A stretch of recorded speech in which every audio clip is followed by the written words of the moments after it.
menggalakkan para pendebat untuk berdebat dengan cara yang penuh hikmah, dengan penuh fakta tanpa ada serangan-serangan peribadi untuk kita memberikan keterangan pada semua orang, tak kira siapa, menjauhi daripada sempadan parti politik. Yang paling penting adalah kebenaran yang disampaikan. Dan para penonton yang saya hormati sekalian, Datuk Seri Anwar Ibrahim merupakan seorang tokoh politik, tidak kiralah sama ada di pihak lawan maupun di pihak kawan, yang mana kita tak dapat nafikan beliau banyak mencorakkan warna-warna politik dalam negara kita daripada dulu sampailah ke sekarang. Sama ada mereka yang bersetuju ataupun tidak bersetuju, ini adalah fakta yang kita tak dapat nafikan. Oleh itu, pemilihan PKR kali ini dilihat sangat signifikan, khususnya dalam mendepani pilihan raya umum pada sama ada tahun ini ataupun tahun akan datang. Oleh demikian, orang nombor 2 bagi membantu Datuk Seri Anwar Ibrahim sangat penting. Adakah yang akan menjadi timbalan presiden merupakan orang yang bernama Tuan Muhammad Rafizi Ramli ataupun Datuk Seri Saifuddin Nasution Ismail. InsyaAllah pada hari ini, setiap pendebat, setiap calon akan mengemukakan hujah masing-masing dan yang akan menentukan insyaAllah bakal pengundi di dalam PKR dan juga yang akan menilai adalah rakyat Malaysia sebab anda juga akan menjadi pengundi kepada mereka sekiranya mereka bertanding di dalam pilihan raya. Berani semuka pada hari ini, kita akan membincangkan, kita akan berdebat siapakah yang layak bersama dengan Datuk Seri Anwar Ibrahim sebagai timbalan presiden. Baik tuan-tuan dan puan-puan, bercakap tentang berani semuka, suka saya kemukakan apakah format yang bakal dilaksanakan pada hari ini. Cukup menarik. Pusingan pertama, di mana setiap pendebat akan diberi masa 7 minit untuk memberikan introduction. Manakala pusingan kedua adalah pusingan hujahan, setiap pendebat diberi masa 4 minit. Pusingan ketiga juga adalah pusingan hujahan, masih lagi 4 minit setiap pendebat. Manakala pusingan keempat, satu soalan daripada setiap peserta ataupun pendebat, masa diberikan untuk menjawab selama 4 minit. Manakala pusingan kelima, soalan akan dikemukakan bukan oleh moderator tetapi oleh penganalisa politik. Manakala pusingan keenam, masih lagi soalan yang akan dikemukakan oleh penganalisa politik. Dan pusingan ketujuh adalah penggulungan daripada kedua-dua penebat. Tuan-tuan dan puan-puan, kita berikan tepukan terlebih dahulu kepada penebat-penebat kita pada hari ini. Saya mempersilakan terlebih dahulu kita berikan tepukan kepada Tuan Muhammad Rafizi Ramli. Tepukan untuk beliau, tuan-tuan dan puan-puan. Seterusnya kita berikan tepukan kepada Datuk Seri Saifuddin Nasution Ismail. Tepukan untuk beliau, tuan-tuan dan puan-puan. Pada anda semua, anda boleh menonton debat berani semuka pada petang ini melalui portal www.sinarharian.com.my.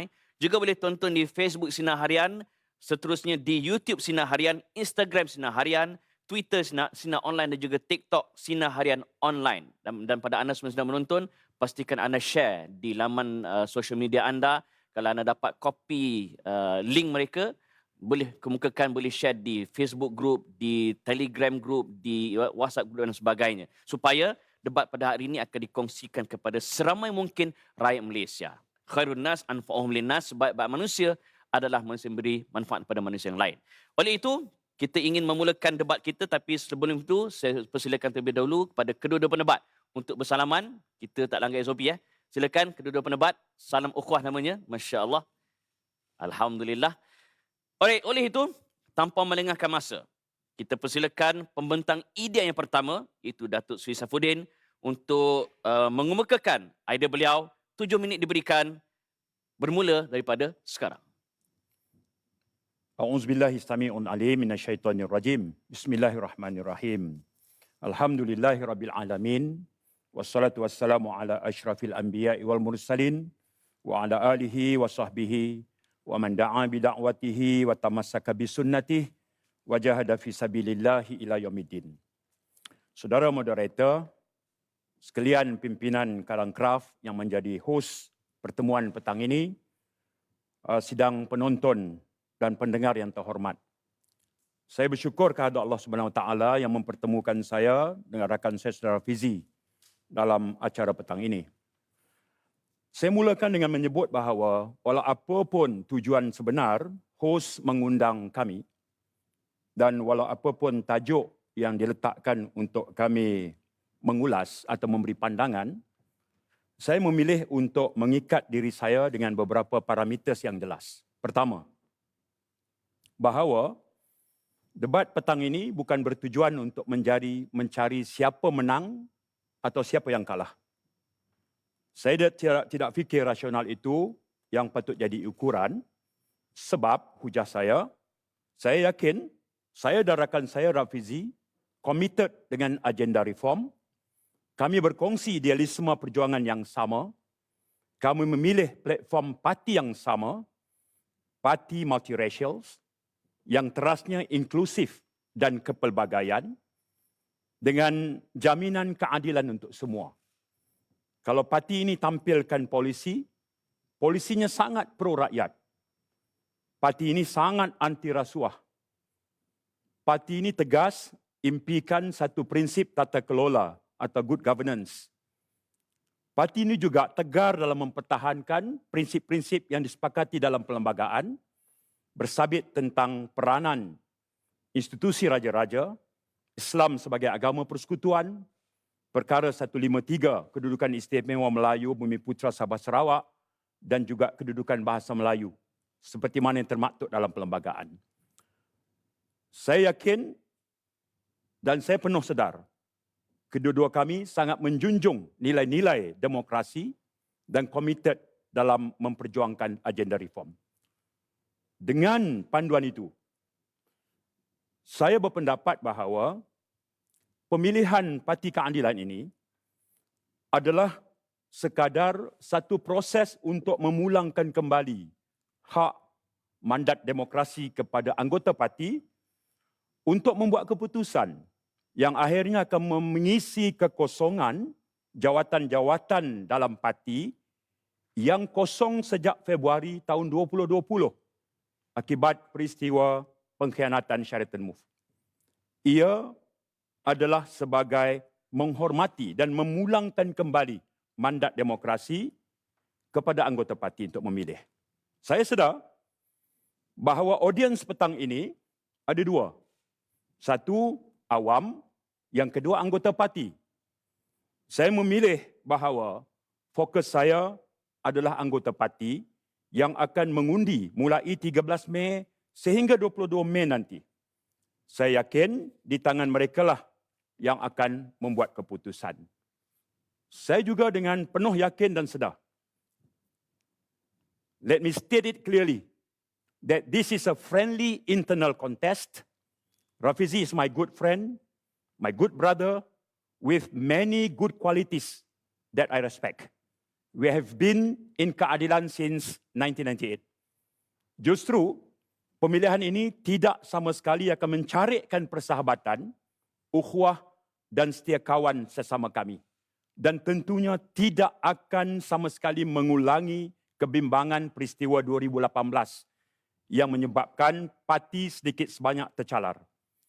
Oleh yang demikian, saya percaya bahawa fokus ini, debat ini menjadi tumpuan kerana pertama, latar belakang kekalahan keadilan dan Pakatan Harapan dalam siri-siri pilihan raya negeri. Kedua, tumpuan lebih kepada menyebut bahawa pilihan raya umum sudah dekat, kenapa mesti keadilan membuat satu proses pemilihan. Sedangkan UMNO sendiri, parti pemerintah, 14 hari bulan nanti akan buat persidangan khas untuk pindah perlembagaan bagi menangguhkan pemilihan. Kenapa tidak keadilan juga berbuat demikian? Kami tegaskan bahawa sebagai parti reform dan parti demokratik, keadilan tidak akan sama sekali menggunakan alasan sedemikian, takut perpecahan membawa mudarat kepada parti menjelang pilihan raya. Sebaliknya, kami sangat menghormati hak dan mandat demokrasi anggota-anggota parti kepada pimpinan. Oleh yang demikian, walaupun suasana latar belakangnya menghidangkan satu keadaan yang serba sukar, tetapi kami punya keyakinan kuat bahawa selesai pemilihan parti ini, kami mampu bergerak sebagai satu pasukan untuk mempersiapkan keadilan dan Pakatan Harapan mendepani pilihan raya. Sekian, terima kasih. Terima kasih kepada Datuk Seri di atas pembentangan idea sekejap tadi yang menggariskan beberapa pendirian-pendirian beliau. Maka tanpa melengahkan masa, saya persilakan Tuan Rafizi Ramli untuk mengemukakan pembentangan idea beliau seperti mana tadi 7 minit diberikan. Silakan. Assalamualaikum warahmatullahi wabarakatuh. Salam sejahtera, selamat petang, saudara moderator, saudara Saifuddin, sahabat-sahabat yang menonton di studio dan di luar. Negara kita sedang berdepan dengan pelbagai masalah-masalah yang besar yang kita telah warisi sejak berdekat. Masalah-masalah ini telah menjadi satu masalah struktur. Kita berdepan dengan masalah struktur ekonomi, yang mana nilai ekonomi yang kita jana setakat ini tidak lagi mampu untuk menyediakan peluang pekerjaan yang membayar pada gaji yang setimpal kepada anak-anak muda yang keluar daripada pusat-pusat pendidikan.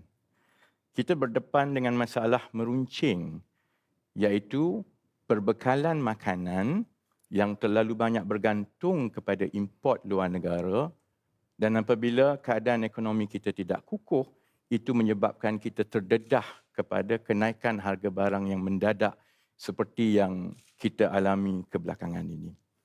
Kita juga ada banyak masalah-masalah lain yang akhirnya menyebabkan rakyat biasa terbeban dan menanggung. Jadi sebab itu harapan rakyat sejak beberapa tahun yang lalu ialah untuk melihat percambahan idea dari kalangan pimpinan negara dari semua parti. Dan bukan sahaja idea tetapi kesungguhan untuk menyelesaikan masalah-masalah ini. Rakyat telah memainkan peranan mereka. Apabila pentadbiran Datuk Seri Najib terpalit dengan skandal 1MDB, rakyat membuat keputusan yang tidak pernah dibuat sebelum itu, iaitu menukar kerajaan buat kali pertama. Dan sejak berlakunya Sheraton Move lebih 2 tahun yang lepas, ada tanggapan bahawa kepimpinan politik di negara ini, di semua parti, lebih sibuk mencatur untuk mendapatkan kedudukan dan kuasa daripada benar-benar bersaing untuk menyelesaikan masalah-masalah ini. Dan itu menyebabkan berlakunya kelesuan politik. Dan perkara itu dizahirkan di dalam beberapa siri pilihan raya negeri yang berlaku. Kita tengok keadaannya ialah undi UMNO Barisan Nasional tidak bertambah. UMNO Barisan Nasional masih lagi berada pada takat sokongan yang sama masuk dalam 2018. Tetapi penyokong-penyokong Pakatan Harapan yang mengubah kerajaan pada tahun 2018 telah membuat keputusan untuk mengalihkan sokongan itu kebelakangan ini kepada Perikatan Nasional, menyebabkan dalam pertembungan 3 penjuru, Barisan Nasional tetap kembali tetapi sebenarnya dengan undi minoriti rakyat. 63% angka yang terbaru menunjukkan bahawa 63% daripada pengundi-pengundi di negara ini tidak tahu untuk memilih mana-mana parti apabila masuk pilihan raya umum yang akan datang. Dan mereka mengharapkan satu pembaharuan dan isyarat yang jelas daripada parti-parti politik yang bertanding. Sebab itu saudara-saudari, dalam keadaan ini, saya beranggapan setelah saya melalui kehidupan sebagai orang biasa dan pengundi biasa sejak 4 tahun yang lepas, bahawa suara rakyat mahukan pimpinan PKR dan Pakatan Harapan supaya tidak bersikap defensif dan menerima maklum balas ini yang telah pun dizahirkan dalam kekalahan 4 pilihan raya negeri yang berturut-turut. Kita ada pilihan raya umum yang mungkin kurang setahun daripada sekarang. Sebab itu, kita mesti bersiap sedia dari sekarang dan perlu yakin dengan kekuatan kita. Apabila strategi untuk masuk ke pilihan raya itu, setakat ini hanyalah strategi kemah besar, iaitu untuk berunding dengan parti-parti yang lain, dengan harapan kita dapat menggabungkan sokongan pelbagai parti ini, itu akan menyebabkan kita lari daripada fungsi utama kita sebagai gagasan politik, iaitu membentangkan, menyelesaikan dan meyakinkan rakyat bahawa kita bukan sahaja ada idea untuk menyelesaikan masalah-masalah besar tadi, tetapi kita juga ada pimpinan yang cekap dan berkebolehan untuk melaksanakan idea-idea itu sekiranya kita menang. Sebab itu, saya secara tegas menyatakan bahawa kita perlu mengubah cara kita dan meninggalkan strategi yang telah pun kita cuba selama 2 tahun, iaitu kemah besar ini. Kalau kita terus berunding, itu juga bermakna bahawa kita terpaksa memeluk kembali watak-watak yang sebelum ini kita kritik dan dibenci oleh rakyat, dan dalam proses untuk kita memeluk kembali itu, ia akan melunturkan kepercayaan rakyat kepada kita. Kerana rakyat melihat bahawa parti-parti politik yang ada di negara ini semuanya membawa matlamat menghalalkan cara. Demi untuk mendapat kuasa, kamu boleh bergaduh pada hari ini, pada hari esok kamu boleh menjadi kawan. Sebab itu saudara-saudari, sahabat-sahabat yang menonton dan yang akan mengundi, rakyat Malaysia, saya kira dalam keadaan ini saya sependapat dengan ramai sahabat-sahabat baik yang di dalam keadilan ataupun yang pengundi biasa di luar, bahawa pemilihan keadilan pada kali ini sepatutnya diambil peluang untuk dijadikan satu pungutan suara supaya kita boleh menghantar isyarat yang jelas dalam proses demokrasi ini, apakah pendekatan yang kita mahukan diambil oleh keadilan dan juga Pakatan Harapan dalam memasuki pilihan raya umum yang akan datang. Kami yakin bahawa seperti mana kita telah menang dalam pilihan raya umum yang lepas, cara untuk memenangi hati rakyat sekali lagi dan mengatasi kelesuan politik yang ada sekarang ialah dengan meyakinkan rakyat bahawa kita ada penyelesaian, kita ada pimpinan dan kita akan berusaha bersungguh-sungguh untuk memenangi kembali hati rakyat melalui gagasan itu, bukannya dengan cara kita terus berunding sehingga kita melalaikan apa yang disuarakan oleh rakyat. Jadi dengan 10 minit yang terakhir, insya-Allah kita gunakan peluang kali ini untuk terus sekali lagi meyakinkan rakyat di luar. Assalamualaikum warahmatullahi wabarakatuh. Waalaikumsalam warahmatullahi wabarakatuh. Terima kasih Tuan Rafizi. Sebelum kita melangkah masuk ke pusingan kedua, suka saya baca beberapa komen-komen netizen di Facebook Sinar Harian. Antaranya Ros Abdul Rahman, tak mau kemah besar. Bila menang belok tinggalkan PKR dan PH. Okey. Ada ni dia pakar body language, Tuan Suhaimin Nasir. Tengok body language. Saya tak faham apa maksud dia. Tapi yang lagi saya tak faham, dia kata tolak Rafizi, tolak Sajat. Apa kaitan? Ini saya pelik, tak tahu kenapa. Ada juga kata di sini, terima kasih PM, Malaysia UMNO BN, harga ayam 1 kilogram turun 20 sen. Itu komen mereka. Lepas tu daripada keadilan Bacang Darat, 22 tahun belum lagi keadilan dipimpin oleh pemimpin kaki cuti. Ini banyak serangan. Okey, kita pergi ke, betul tu, PKR mempunyai idea yang pimpinan yang mantap. Antaranya Rafizi, terbaik Rafizi. Daripada Ros Abdul Rahman, Turu Rakyat dah menyampah. Kemudian ada juga cakap tak serupa bikin sejarah PRU tahun 2018, rakyat masih terkesan. Okey. Ada juga daripada Omma Belkis, terbaik keadilan, ayuh Malaysia, yakini rakyat boleh kemah besar lagi, apa benda, tak apa. Tuan dan puan-puan, kita berehat seketika, bukan berehat seketika, kita terus ke pusingan yang kedua. Kita kembali kepada Datuk Seri Saifuddin untuk membalas hujah Tuan Rafizi. Tuan Datuk Seri Saifuddin sudah bersedia? Masa diberikan adalah 4 minit, dipersilakan. Terima kasih. Februari 2020, Kerajaan Pakatan Harapan jatuh kerana mungkir janji dan pengkhianatan. Rakyat yang menyokong menjadi kecewa dan keliru, penyokong-penyokong parti dan Pakatan Harapan juga menjadi marah. Pakatan Harapan tidak jatuh melalui rakyat tolak. Sebaliknya, sejumlah ahli parlimen khianat dan meninggalkan parti. Pada ketika itu, kedudukan Pakatan Harapan dan Blok Pembangkang berjumlah 109. Berarti kurang 3 saja kedudukan untuk membentuk simple majority. Kita baru menjadi kerajaan selama 2 tahun. Tempoh kerajaan itu 5 tahun. Sentimen ketika itu ialah Pakatan Harapan buatlah sesuatu. Untuk kita mengungkap, tunggu 3 tahun lagi kita masuk pilihan raya, mood rakyat ketika itu sukar untuk menerima.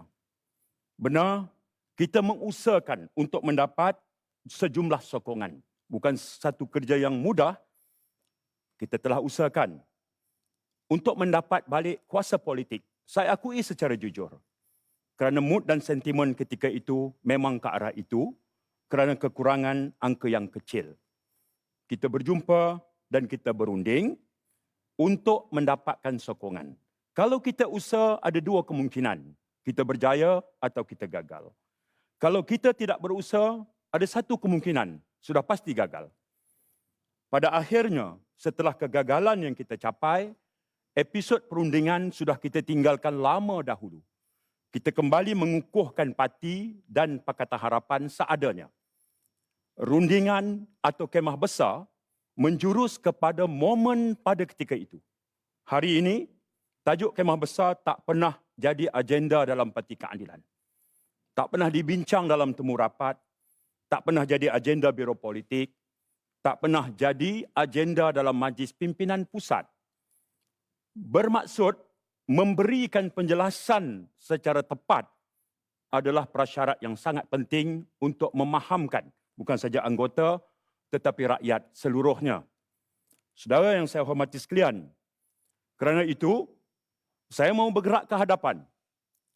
Kita menerima hakikat, kita hilang kerajaan bukan kerana ditolak oleh rakyat. Kita menerima hakikat, kita menerima kekalahan demi kekalahan. Sebab itu, reaksi segera pimpinan keadilan ialah menganjurkan beberapa sesi pertemuan perbincangan strategik temu rapat yang berlangsung beberapa pusingan. Hasilnya, sebagai reaksi terhadap hal yang kita bincangkan, penolakan rakyat dan sebagainya, kita menghasilkan satu penjanaan idea yang melibatkan seluruh pimpinan parti, ahli parlimen, ahli Dewan Negeri, pimpinan Angkatan Muda, pimpinan wanita. Dalam siri-siri pertemuan ini, kita kemudian menghasilkan satu dokumen yang berupa panduan pelan tindakan yang kita namakan sebagai Positioning Keadilan in GA15. Memposisikan Parti Keadilan menghadapi pilihan raya ke-15. Ini membabitkan analisa terperinci soal sentimen pengundi Melayu dan bukan Melayu. Memperkasakan parti dalam Pakatan Harapan juga. Kemudian penstrukturan semula ekonomi. Rasuah adalah satu pandemik. Harus ada satu tawaran yang tuntas. Membela kebajikan rakyat adalah keutamaan. Bermaksud penjanaan idea ini sedang dan telah dilakukan dan akan diperkemaskan sebagai persiapan keadilan untuk menghadapi pilihan raya. Kita sedang bekerja sebagai memberi reaksi terhadap perkembangan politik yang berlaku sekarang. Terima kasih. Terima kasih Datuk Seri di atas balasan hujah. Seterusnya saya akan serahkan pula kepada Tuan Rafizi. Terlebih dahulu saya minta maaf di atas bacaan komen yang tak dijangka tadi. Saya berikan masa 4 minit untuk balasan hujah. Silakan Tuan Rafizi. Terima kasih Saudara Moderator. Saya berada dalam mesyuarat pertama selepas Sheraton Move.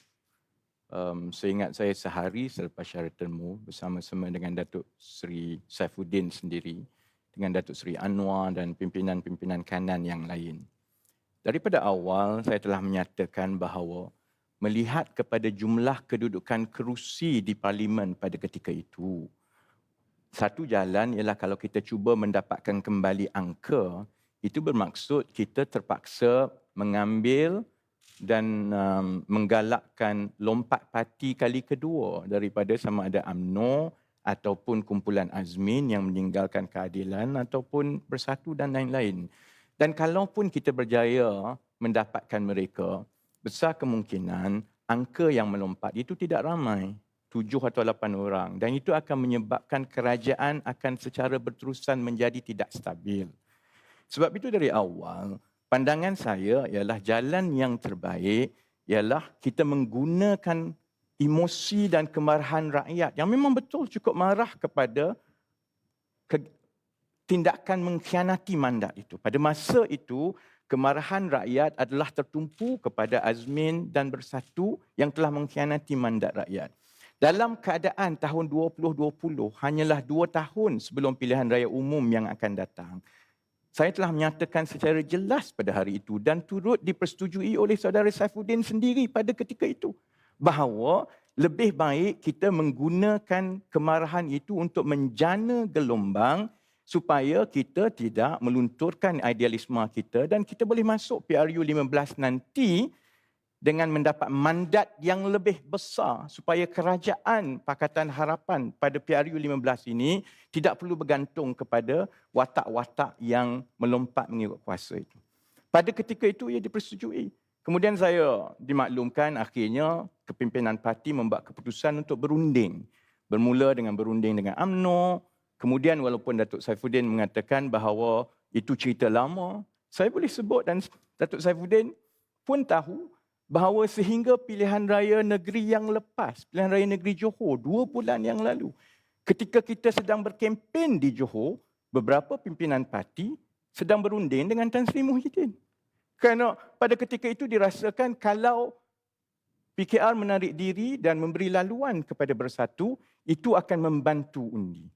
Jadi perkara ini walaupun tidak dibincangkan secara terbuka di dalam proses membuat keputusan parti, tetapi masih lagi ada watak-watak yang masih membawa perkara ini. Jadi bagi saya, Akar Umbi Keadilan telah memberikan masa yang cukup lebih 2 tahun supaya perkara ini dibuktikan boleh dilaksanakan. Perkara itu telah gagal dan kita telah membayar harga yang mahal dalam 4 pilihan raya negeri yang lepas-lepas. Sebab itu bila Saudara Saifuddin dalam kenyataan-kenyataan media, dalam kempen sekali ini pun masih lagi mempertahankan kenapa kita perlu berunding, perkara ini sebenarnya melukakan hati anggota bawahan. Jadi sebab itu, kalau pada pendapat saya, kita gunakan pemilihan kali ini supaya kita dengar sendiri apa pandangan anggota dan rakyat di bawah. Sama ada mereka bersetuju untuk kita terus berunding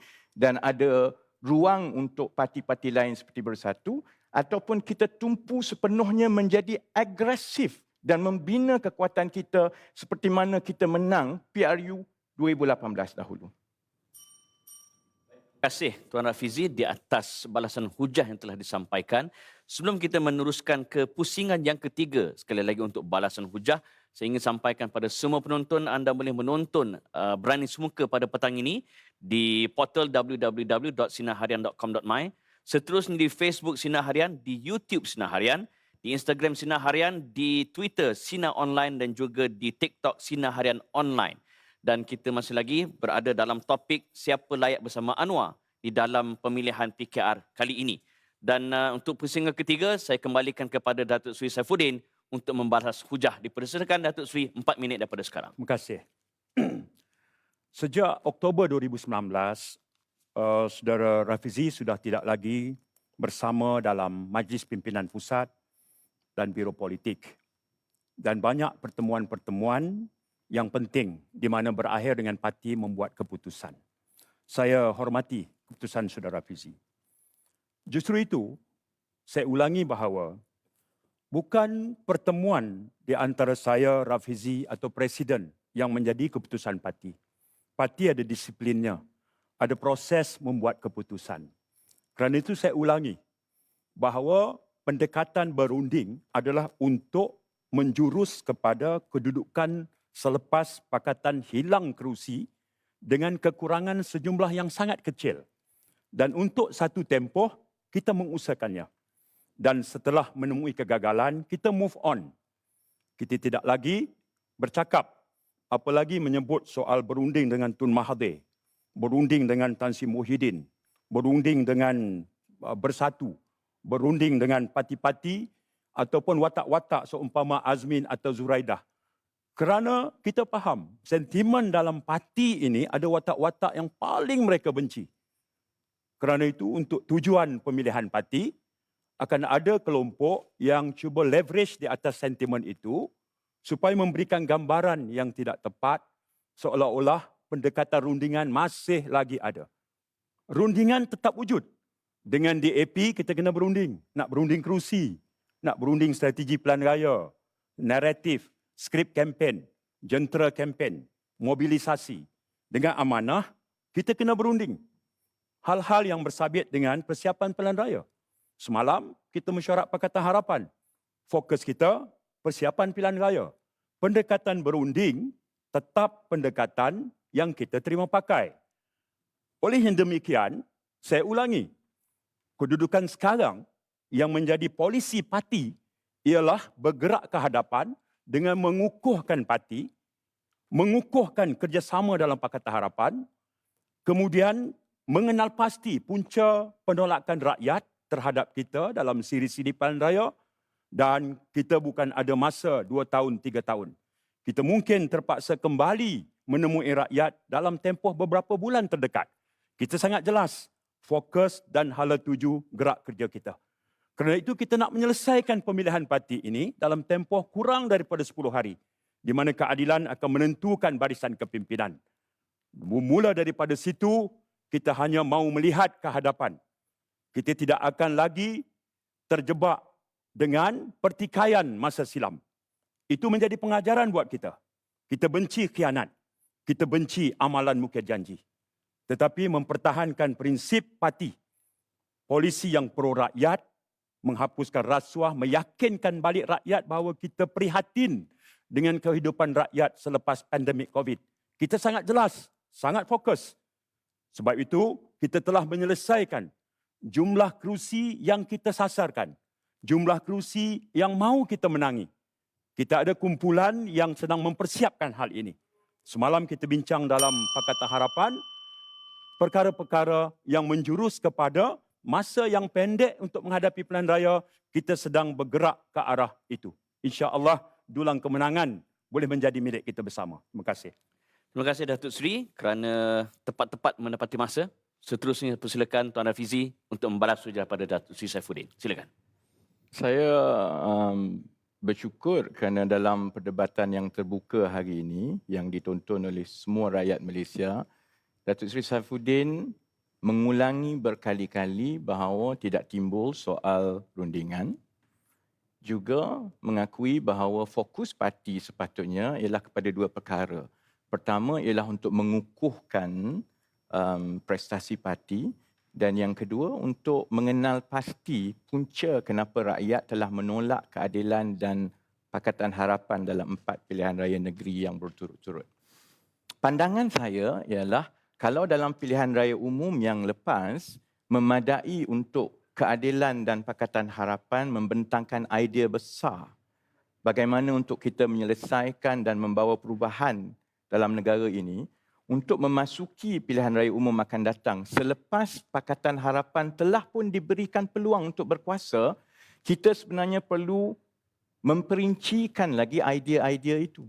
Sebab itu saya kata pemilihan kali ini perlu menjadi medan untuk kedua-dua calon untuk membentangkan bukan idea kepada anggota parti sahaja, tetapi idea kepada rakyat. Supaya kita nampak dekat dengan rakyat. Dan saya harap Datuk Seri Saifuddin bersama-sama juga dengan kami untuk terus mendekati rakyat dengan melontarkan idea-idea baru. Contohnya, Datuk Seri Saifuddin ada pengalaman yang cukup baik sebagai bekas Menteri Perdagangan Dalam Negeri dan Hal Ehwal Pengguna. Dalam keadaan masalah telur, masalah ayam, masalah harga barang antara yang paling meruntun kehidupan rakyat. Saya tak nampak Datuk Seri Saifuddin berada di depan, paling terkedepan. Sedangkan beliau mempunyai 22 bulan. Dan saya pasti beliau tahu masalah dari segi bekalan sampai ke bawah. Kerana rakyat tidak lagi mahu mendengar kita menyatakan bahawa kerajaan gagal menurunkan harga barang.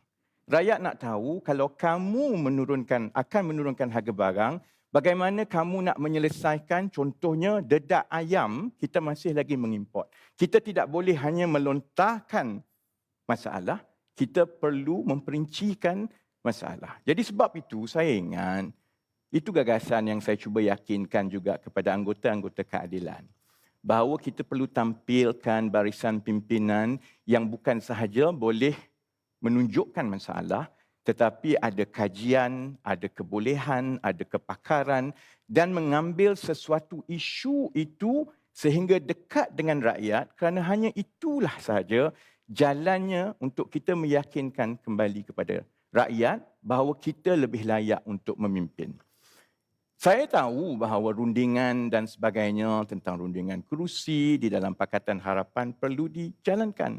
Apatah lagi dalam pilihan raya umum yang lepas, yang mengetuai rundingan kerusi itu adalah saya sendiri. Jadi saya faham proses ini sudah tentu perlu dilakukan. Tetapi itu bukan syarat untuk menang pilihan raya. Syarat untuk menang pilihan raya ialah sementara kita menguruskan proses pentadbiran biasa di dalam Pakatan Harapan. Yang lebih penting ialah bagaimana kita memenangi hati rakyat. Dan kita tidak boleh beranggapan bahawa hanya kerana kita Pakatan Harapan dan kita bukan BN atau kita bukan PN, maka secara automatik rakyat akan mengundi kita. Kita perlu terus ke depan, agresif, kreatif, berubah dengan perubahan zaman, terutamanya dalam melontarkan idea-idea untuk menyelesaikan masalah-masalah rakyat. Dan saya ingat di situ, insya-Allah kami akan ada kelebihan sekiranya kami dipilih untuk memimpin keadilan pada sesi ini. Terima kasih Tuan Rafizi, sekali lagi berjaya landing on time. Dan saya kira Berani Semuka untuk episod kali ini menjadi satu benchmark bahawa satu pemilihan parti bukan hanya terhad di dalam Dewan Pemilihan Parti, tetapi PKR memberi satu contoh yang baik bagaimana pemilihan parti dibuka kepada perbincangan di mata-mata rakyat. Sebab itu Sinar Harian sentiasa committed memberikan platform di dalam usaha ini. Selepas ini, kita akan saksikan bagaimana kedua-dua penebat akan bertanya soalan sesama sendiri dan apakah jawapan mereka. Kita nantikan, kita berehat seketika. Teruskan bersama dengan Berani Semuka Sinar Harian.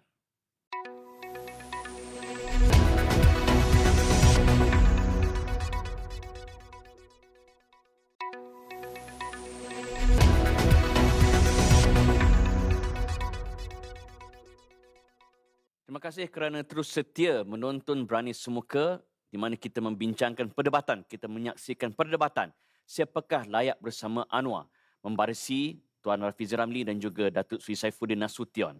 Dan untuk pusingan yang keempat, tuan-tuan dan puan-puan, Tuan Rafizi akan memulakan bertanya soalan pada Datuk Seri dan akan diikuti dengan jawapan. Seterusnya Datuk Seri Saifuddin akan mengemukakan soalan kepada Tuan Rafizi. Tapi sebelum itu, untuk komen-komen saya rasa di Facebook, YouTube dan sebagainya, saya tangguh sebentar nanti sebab orang Kelantan kata tak ada gamuk nak baca kerana terlalu banyak serangan-serangan peribadi. Kita ok sebentar dan saya harap panel-panel penebat walaupun boleh kecek Kelantan, kita minta kecek KL. So saya persilakan Tuan Rafizi soalan kepada Datuk Seri. Soalan saya ini kepada Datuk Seri Saifuddin, saya ingat ialah bukan sahaja soalan yang ingin ditanya oleh anggota keadilan tetapi soalan yang ingin diketahui jawapannya oleh hampir semua rakyat Malaysia. Datuk Seri Saifuddin, saudara adalah tonggak utama yang merundingkan dengan Datuk Seri Zahid dan juga Datuk Seri Najib Tun Razak untuk mendapatkan sokongan UMNO menyokong Datuk Seri Anwar Ibrahim menjadi Perdana Menteri sehinggalah insiden Datuk Seri Anwar Ibrahim mengumumkan angka tetapi tidak ada. Soalan saya, bolehkah Datuk Seri Saifuddin berterus terang dan menyatakan kepada rakyat dan anggota parti rentetan peristiwa dan bagaimanakah Datuk yakin bahawa Datuk Seri Zahid dan Datuk Seri Najib akan mengutarakan janjinya untuk menyokong Datuk Seri Anwar Ibrahim? Terima kasih. Apabila Kerajaan Pakatan Harapan jatuh, parti berbincang, Pakatan Harapan berbincang. Keputusan diambil.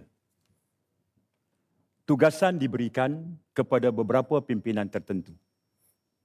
Bermaksud, saya nak tegaskan, ianya bukan soal Saifuddin berunding.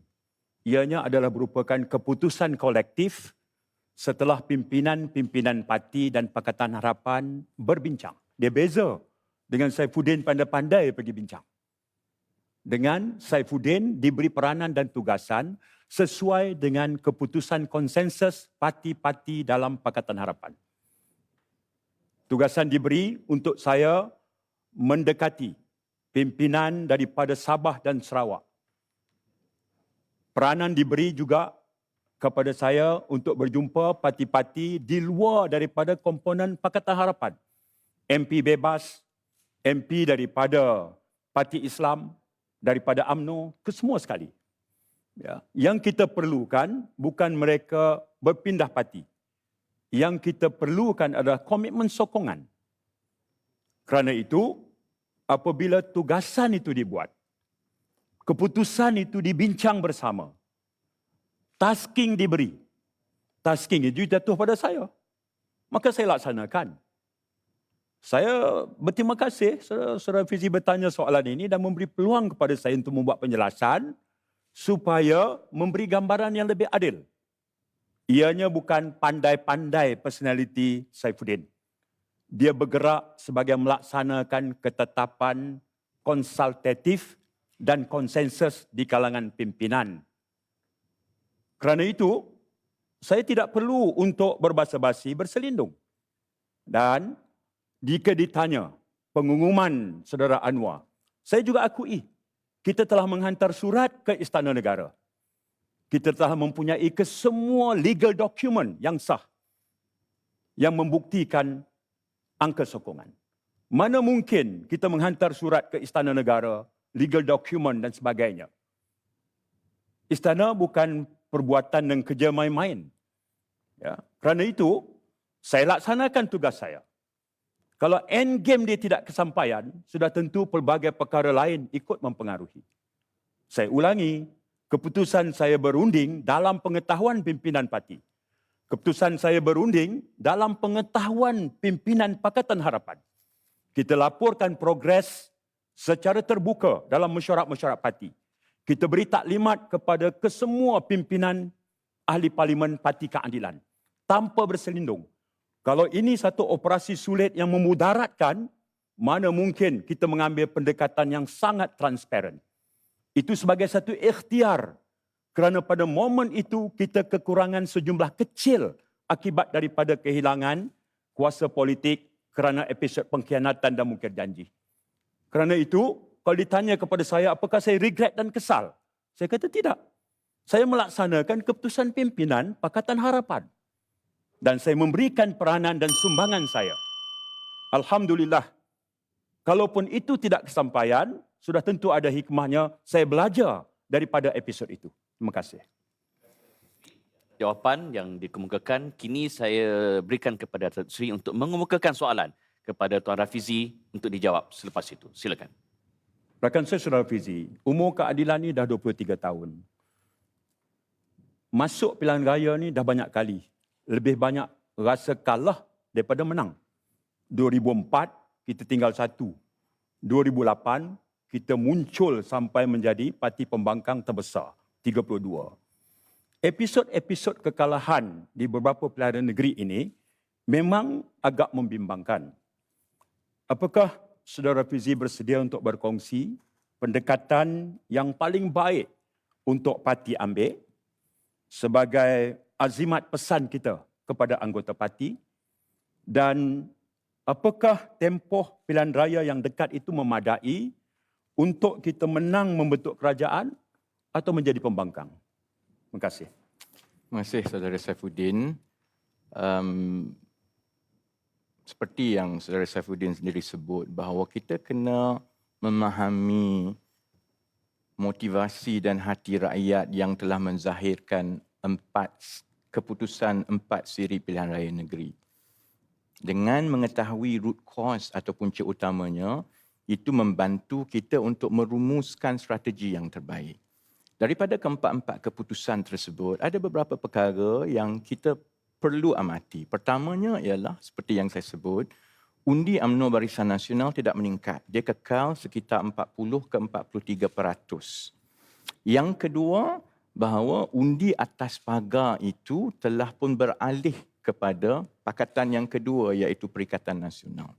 Dan yang ketiga, kita melihat kelesuan politik yang melampau dari segi berapa ramai pengundi yang keluar, dan jumlah pengundi yang tidak keluar itu sebenarnya adalah pengundi atas pagar yang sebelum ini mengundi Pakatan Harapan.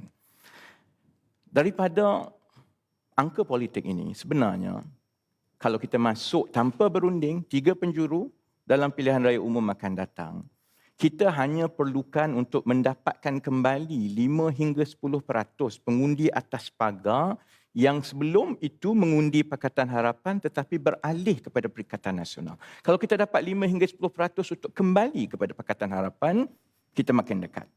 Kalau kita berjaya meyakinkan kembali dan membuat kumpulan penyokong tegar kita yang selama berkali-kali pilihan raya kita kalah, mereka tetap menyokong kita. Kalau kumpulan ini teruja kembali untuk keluar mengundi dan berkempen untuk kita, kalau kita berjaya tingkatkan 5% kadar keluar mengundi, dengan 2 angka ini sebenarnya kita boleh membentuk blok yang paling besar dalam pilihan raya umum yang akan datang dalam pertandingan 3 penjuru. Jadi pandangan saya, sebab itu kita perlu tahu kenapa yang dulu mengundi Pakatan Harapan beralih kepada Perikatan Nasional. Kita kena faham kenapa yang dulu berkobar-kobar menyokong kita tidak lagi mahu keluar mengundi. Sebabnya ialah kerana mereka merasakan bahawa PKR dan Pakatan Harapan telah terpisah daripada nadi rakyat. 2 tahun kita berada dalam PKP. Tapi yang betul-betul ditumpukan oleh pimpinan PKR dan Pakatan Harapan ialah soal mendapatkan orang melompat. Sedangkan rakyat dekat bawah, kita tidak suarakan masalah mereka.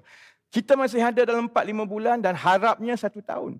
Dalam tempoh 4-5 bulan dan 1 tahun ini, kalau kita betul-betul ikhlas, nampak kita sedar kesilapan kita dan kita memberi isyarat yang jelas bahawa kita tidak pentingkan kedudukan. Soal Keputerajaya bukan soal siapa Perdana Menteri atau Menteri. Soalnya kita nak memastikan negara berada pada landasan yang lebih baik supaya rakyat tidak perlu menanggung beban sekarang. 4-5 bulan kalau kita betul-betul buat, betul-betul yakin dan ikhlas, insya-Allah saya yakin yang 5% yang sebelum ini sudah hamba dengan kita, mereka akan teruja. Yang 10% yang sebelum ini tidak mengundi kita kerana mereka merasakan PKR atau PH atau PN atau BN ini semua sama, mereka akan dapat melihat kembali pembezaan yang ditawarkan oleh Pakatan Harapan. Kerana sebab itulah dulu 2018 mereka mengundi kita. Jadi strateginya itu jelas dan strateginya itu tidak pernah berubah daripada yang kita menang 2018, iaitu kita mesti yakin dengan rakyat sebab rakyat tidak bodoh. InsyaAllah yang itu kalau kita buat, kita akan jadi blok terbesar selepas pilihan raya umum akan datang. Baik. Terima kasih kepada Tuan Rafizi di atas jawapan. Kita nak masuk ke pusingan kelima. Kalau tadi setiap pendebat masing-masing bertanya soalan kepada pendebat yang lain, kali ini akan ada soalan daripada 2 orang penganalisa politik. Di mana untuk soalan pertama dikemukakan kepada Datuk Seri Saifuddin yang akan disampaikan oleh pensyarah kanan sains politik UiTM, Tuan Mujibu Abdul Muiz. Kita saksikan apakah soalan yang disampaikan oleh beliau kepada Datuk Seri Saifuddin. Assalamualaikum dan selamat petang kepada kedua-dua ahli panel pendebat yang kita raikan.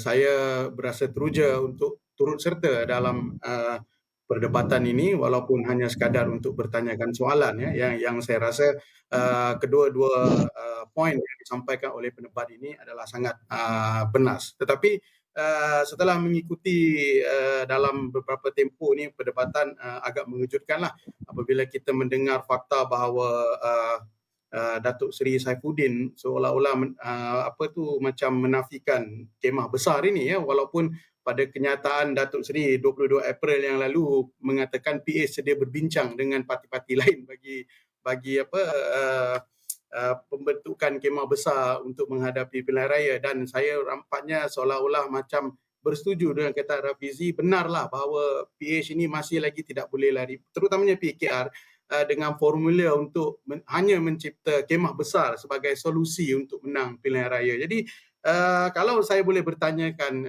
Datuk Seri, saya merasakan Datuk Seri ini lebih cenderung kepada perundingan dan membina pakatan dengan parti-parti lain dan hanya percaya kepada formula ini sebagai satu yang ini. Jadi saya rasa ini tidak bagus kepada PKR kerana seolah-olah akan menjadikan parti PKR ini keterbelakang dan menghambat kepuasan parti itu, kerana kita melihat PKR ini penuh dengan tokoh-tokoh dan figura yang mempunyai pendekatan dan idea yang bernas untuk membawa PKR lebih ke depan. Jadi soalan saya, Datuk Seri, kalaulah menang sebagai timbalan presiden, apakah polisi kemah besar ini masih lagi kekal menjadi pendirian Datuk Seri dan PKR? Mengapa dan bagaimana ia dilakukan kalau Datuk Seri menjadi timbalan presiden, dan adakah Datuk Seri juga kalau menjadi timbalan presiden berganding bersama Datuk Seri Anwar mungkin akan cuba deviate, lari daripada pendekatan ini yang memastikan PKR ini mungkin lebih ke depan, lebih relevan dan yang paling penting itu lebih kuat menghadapi PRU ke-15. Sekian. Pada Datuk Seri, 4 minit. Terima kasih. Silakan. Terima kasih Saudara Mujibu dan Prof. Siva. Terima kasih. Saya akan berpegang kepada kenyataan fakta bahawa tajuk Kemah Besar tidak pernah dibincang di dalam semua proses membuat keputusan dalam parti. Noktah. Tak ada. Kalau Saudara Mujibu dan yang lain nak mendengar lain daripada itu, saya tak ada pilihan. Saya cuma menyebut bahawa tajuk itu tidak pernah dibincang di dalam Parti Keadilan. Tidak pernah. Ya. Baik. Apakah ia ada dibincang di dalam Pakatan Harapan? Okey, itu soalannya. Apakah ia ada dibincang dalam Pakatan Harapan? Dalam siri-siri pertemuan perbincangan bulanan menyentuh tentang dinamik perkembangan politik semasa negara, pimpinan Pakatan Harapan berbincang banyak idea. Ya, yang paling penting, apakah idea itu menjadi satu keputusan yang diikat atau mengikat kita semua? Jawapannya tidak.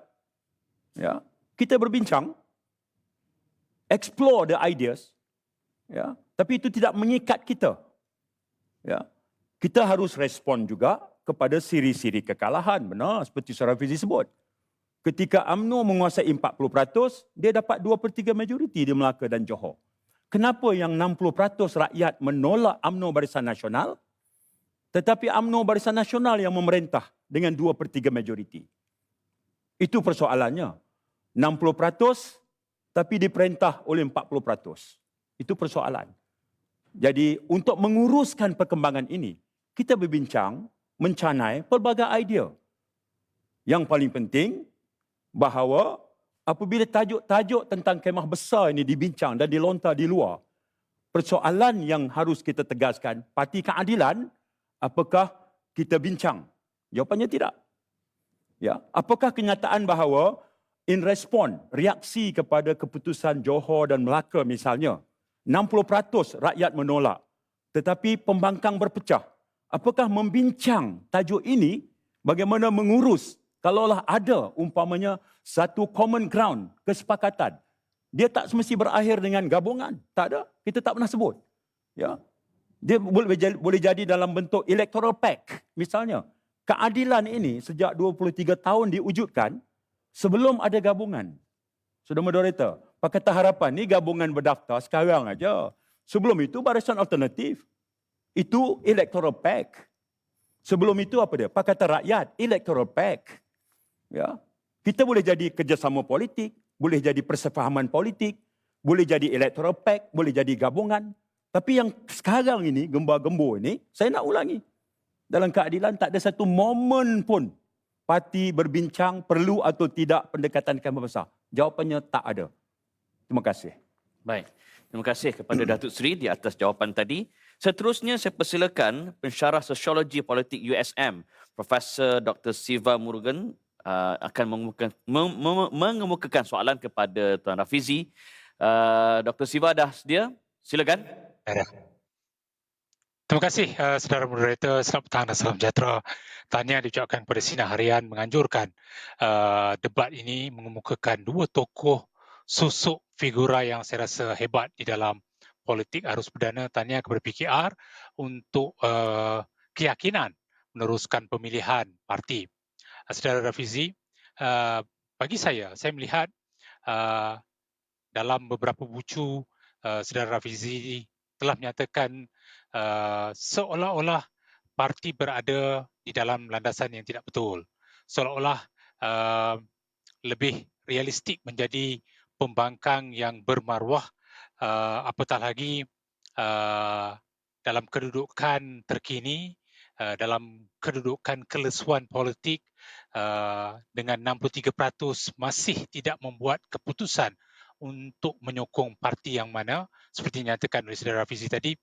Apakah Pakatan Harapan dan juga PKR sendiri memerlukan kepimpinan baru untuk digandingkan dan bukannya Datuk Seri Anwar Ibrahim. Apakah itu perlu dilakukan? Dan yang kedua, sebagai orang nombor 2, bagaimana saudara Rafizi melihat kedudukan posisi tersebut? Adakah sebagai pelengkap ataupun pengkritik kepada parti, kepada presiden? Kerana tadi ada nyatakan, saya tak nak gunakan perkataan itu, pemukul di dalam parti. Jadi ini merupakan antara bucu-bucu yang saya harap saudara Rafizi dapat jawab. Terima kasih. Terima kasih, Doktor. Tuan Rafizi, 4 minit, silakan. Terima kasih saudara. Soalan yang pertama ialah adakah perlu ada kepimpinan baru? Kita masuk dalam pilihan raya umum 2018 dalam keadaan calon Perdana Menteri yang kita tawarkan itu adalah calon yang paling tua dalam sejarah dunia. Tapi kita menang. Yang menjadi masalah ialah kerana sebahagian besar anggota politik dan juga penganalisa politik kadang-kadang mereka tidak memahami bahawa apabila rakyat membuat pilihan, mereka tidak mengikuti hanya satu batang tubuh. Dia bukan soal figura. Dia soal gagasan, idea dan kumpulan yang membariskan segala bentuk kekuatan dan kepakaran. Jadi tidak timbul soal Datuk Seri Anwar wajar ditukar atau kita perlukan pimpinan yang baru. Yang menjadi masalah, kalaupun kita ada seorang pengurus pasukan bola sepak yang baik, tetapi midfielder tak baik, striker tak baik, defender tak baik, bubuhlah manager baik macam mana pun dia tak menang.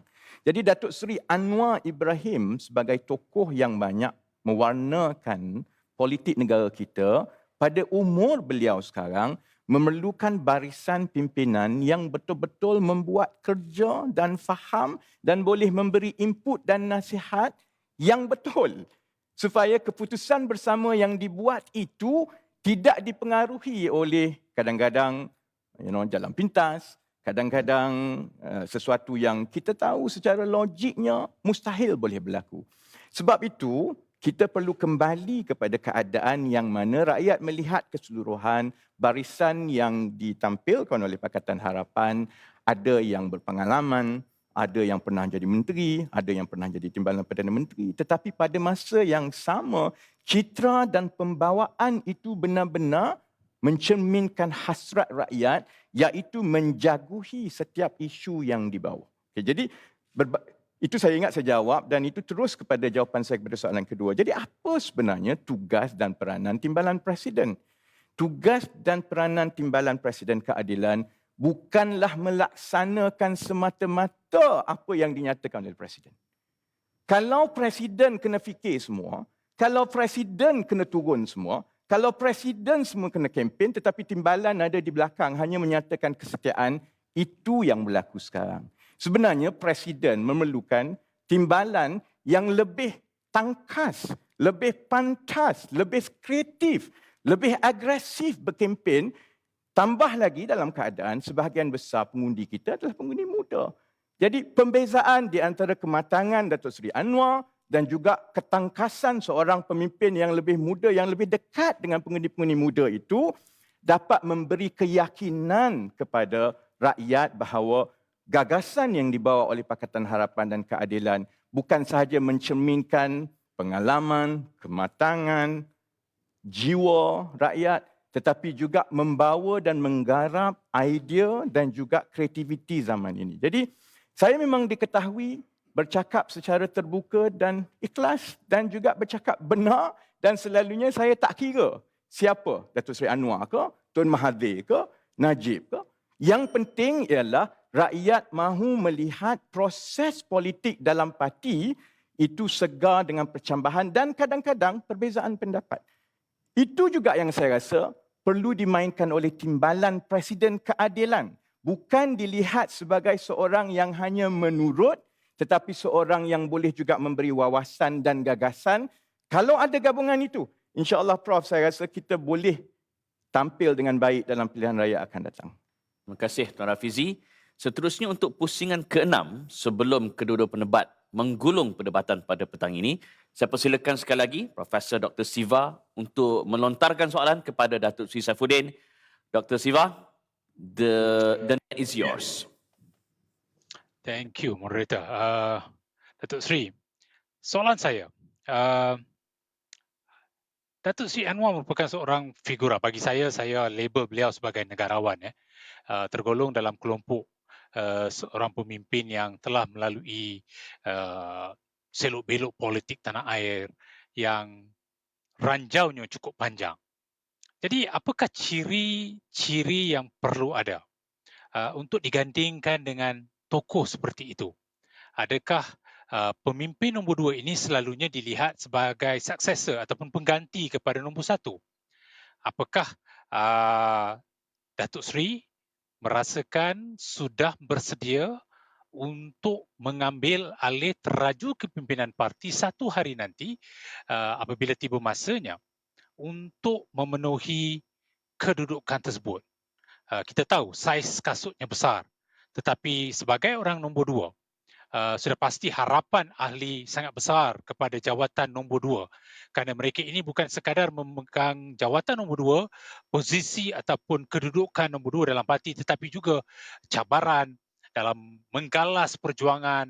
Bagaimanakah mampu untuk memastikan kedudukan itu tidak akan terjejas apabila wujud kedudukan seperti itu satu hari nanti? Dipersilakan Datuk Seri. Silakan Datuk Seri, 4 minit. Terima kasih. Soalan yang sangat baik. Respon saya terhadap soalan Prof begini. Saya menggunakan analogi yang sama yang diberikan oleh rakan saya, Saudara Fizi. Kalaulah Saudara Anwar Ibrahim itu seorang pengurus pasukan bola sepak, sejak 2 tahun lepas, pasukan dia tak lengkap. Dia tak ada timbalan dan dia tak ada 4 naib presiden. Kalau pasukan bola itu 11 orang, dia tinggal 6 orang saja. Itulah keadaan yang berlaku pada keadilan sejak 2 tahun lepas. Manajernya bagus, player tak cukup. Kerana itu, beban besar ditanggung oleh Datuk Seri Anwar. Sekarang, peluang untuk membetulkan keadaan itu melalui proses demokrasi. Pencalonan selesai, tidak ada siapa pun yang mencabar Datuk Seri Anwar sebagai presiden. Dia menang tak bertanding. Tumpuan sekarang kepada timbalan dan naib. Prof bertanya kepada saya, apakah mengisi ruang yang kalau satu masa nanti ditinggal Datuk Seri Anwar itu, ukuran badan saya ini sudah cukup mengisinya? Ya, itu persoalannya.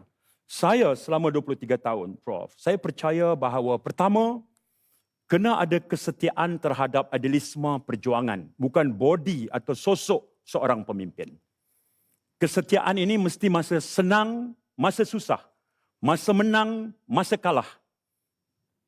Saat gembira, saat sukar. Kesetiaan ini satu yang mahal dalam perjuangan keadilan. Saya punya tekad untuk mengisi lompong ini. Saya juga percaya bahawa keadilan jadi kuat kerana meraihkan kepelbagaian dan potensinya. Jawatan orang nombor 2 ini cuma perlu menguruskan potensi ini dengan baik. Mantapkan organisasi sampai ke akar umbi, set a clear direction, provide a leadership, dapatkan konsensus, amalkan consultative approach, jadi seorang team player, kemudian bersedia bekerjasama dengan semua orang. Dan pantang sifat seorang timbalan presiden ini adalah membina empire politik diri sendiri. Cukuplah yang lepas berlaku. Masalah berlaku apabila orang nombor 2 gairah membina empire politik. Yang dibina bukan kekuatan parti, tapi empire politik pribadi. Itu yang masalah lepas. Hari ini, kita berpeluang membetulkannya. Saat saya dan Saudara Fizi menawarkan pilihan kepada anggota parti, kami yakin kami boleh bekerja sebagai satu pasukan. Kami boleh mewujudkan satu gabungan yang mantap. Dan yang paling penting adalah kami ada perasaan istiqamah dan tawaduk, rendah diri. Ciri-ciri ini, Prof, saya berpendapat kena ada. Dan kalau sampai takdirnya satu masa nanti, Datuk Seri Anwar meninggalkan lapangan politik, parti ini adalah parti demokratik. Parti ini membenarkan pemilihan parti itu dibuat dengan menghargai penilaian yang dibuat oleh anggota parti. Sebab itu buat saya, bila saya menawarkan diri, saya terima hakikat. Jika anggota parti memilih, saya tunaikan tanggungjawab. Jika anggota parti menolak dan tempat itu adalah tempat saudara Fizi, saya akan terus kekal dalam bahtera perjuangan keadilan. Sehinggalah cita-cita untuk menguasai negara dan melempatkan saudara Anwar sebagai Perdana Menteri tercapai. InsyaAllah. Baik. Terima kasih kepada Datuk Seri di atas jawapan sekejap tadi. Dan untuk seterusnya, saya persilakan pensyarah kanan Sains Politik UiTM, Encik Majibu, untuk Mujibu untuk menyampaikan soalannya kepada Tuan Rafizi. Dipersilakan, Encik Mujibu. Terima kasih Saudara Amin, moderator.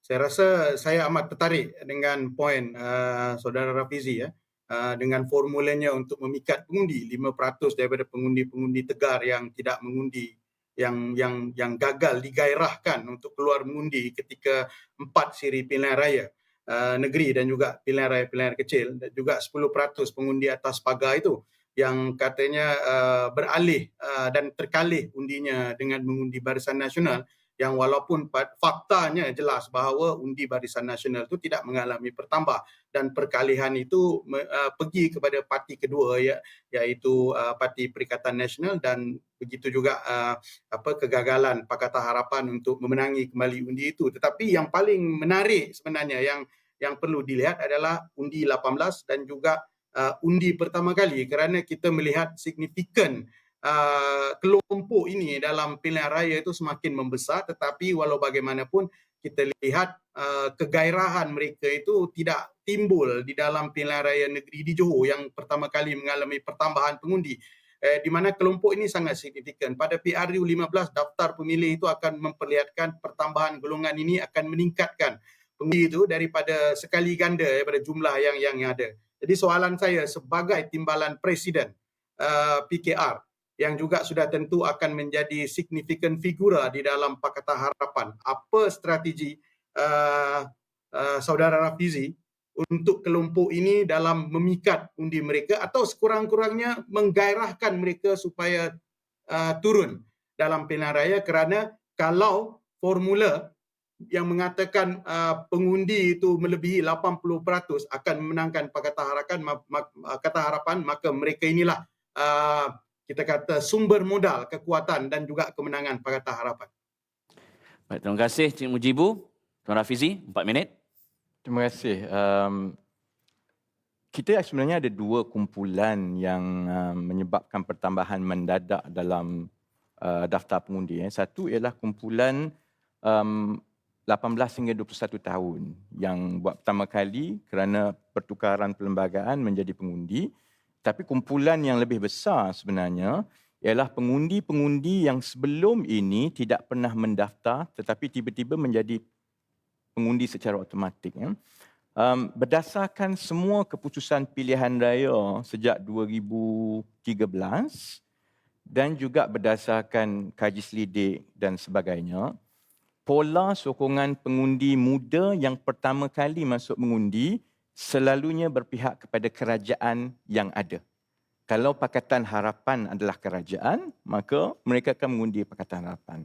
Kalau Barisan Nasional jadi kerajaan, maka mereka akan mengundi Barisan Nasional kerana pertamanya mereka masih lagi belum melalui masalah ekonomi pekerjaan yang dirasakan oleh pengundi-pengundi lain.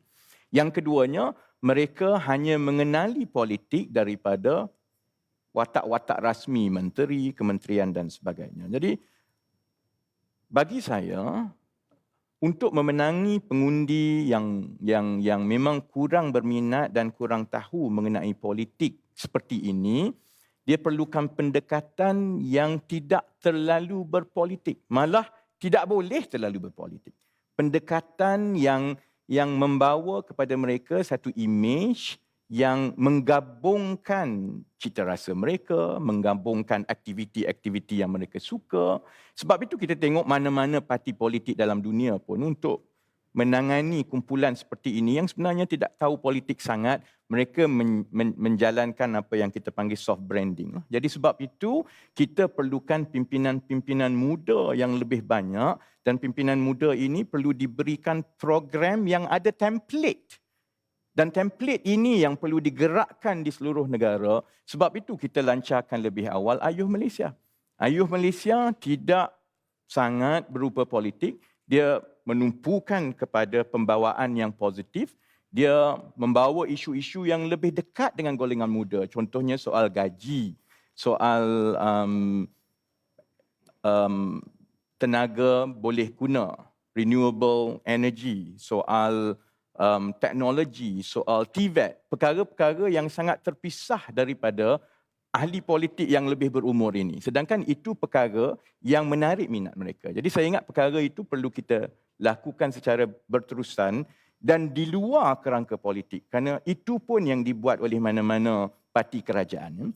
Yang lebih mudah saya ingat ialah kepada pengundi-pengundi yang memang sudah berumur tetapi tidak mahu keluar mengundi kerana mereka melalui sendiri kepayahan dan masalah yang saya sebut tadi, masalah struktur ekonomi, masalah pekerjaan, masalah rasuah, masalah kos sara hidup.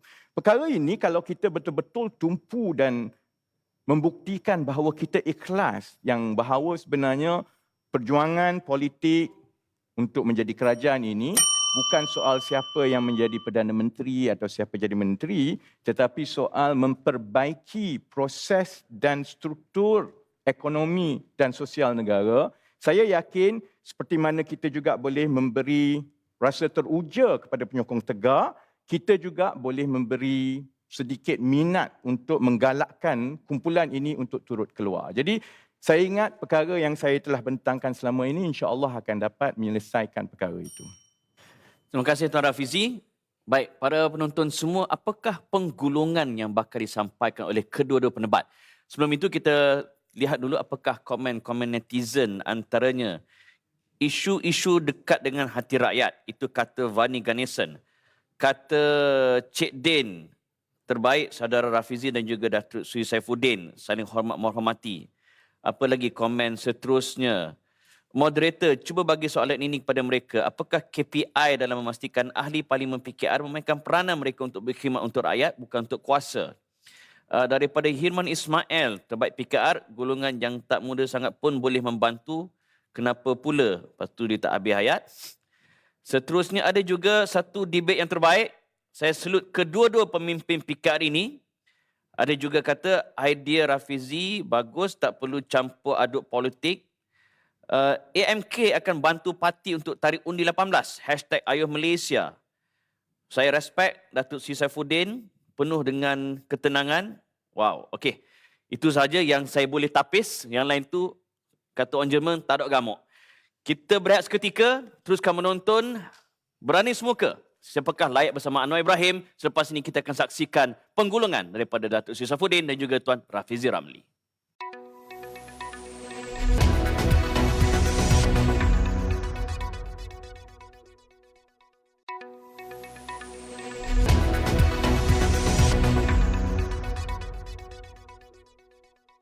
Kembali kita dalam Berani Semuka, siapa layak bersama Anwar bersama dengan penebat kedua-duanya. Pertama sekali iaitu Datuk Seri Saifuddin Nasution dan juga Tuan Rafizi Ramli. Untuk penggulungan, kita akan saksikan apakah kesimpulan daripada mereka. Semulakan dengan Tuan Rafizi Ramli untuk menyampaikan penggulungan beliau. 3 minit bermula sekarang. Terima kasih. Pemilihan keadilan kali ini walaupun boleh dilihat sebagai satu proses dalaman, tetapi atas peranan keadilan sebagai tulang belakang Pakatan Harapan, ia memberi hala tuju kepada negara dan rakyat di luar. Kita bukan lagi dalam keadaan yang kita boleh sembunyikan masalah-masalah struktur negara. Kita tidak boleh lengahkan untuk menyelesaikan masalah-masalah ini.